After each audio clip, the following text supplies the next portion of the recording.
पर होतो असा परमयोग आज या ठिकाणी रामनवमीच्या निमित्तानं या पवित्र या भूमीमध्ये उत्पन्न होत आहे. म्हणून लग्न केलं हे दाम्पत्य यज्ञासाठी ठेवलं आणि पाळीच राज त्या ठिकाणी मिळालं.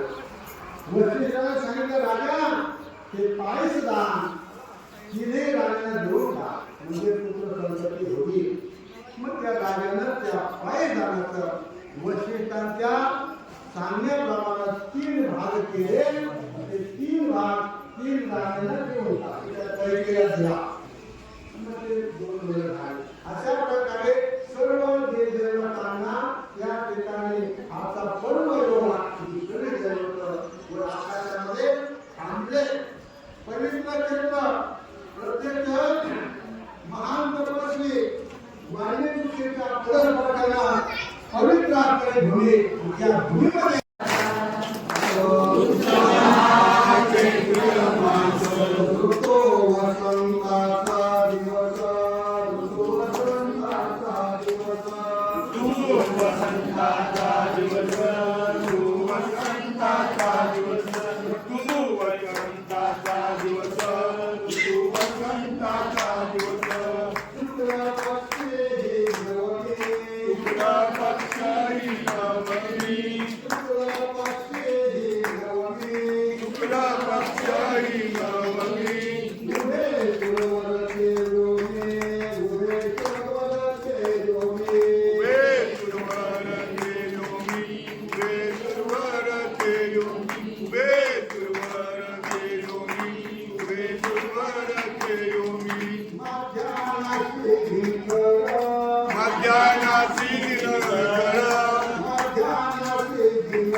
तो